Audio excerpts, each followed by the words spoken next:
প্রদ্যুৎ কিশোর দেববর্মন, আপনি একটু আগে খবর পেলাম যে উনি অসুস্থ, ওনার ব্রেথলেসনেস হয়েছে এই খবর পেয়ে, এবং এখানে আইএলএসে ভর্তি আছে সেই খবর পেয়ে ওনাকে দেখতে এসেছি।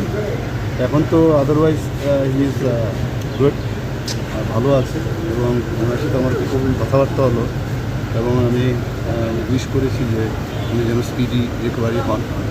তো ডাক্তারের সাথে আমি কথা বলেছি, সব কিছুই এখানে নর্মালি আছে, চিন্তার কোনো বিষয় আছে বলে মনে হয়। Thank you sir.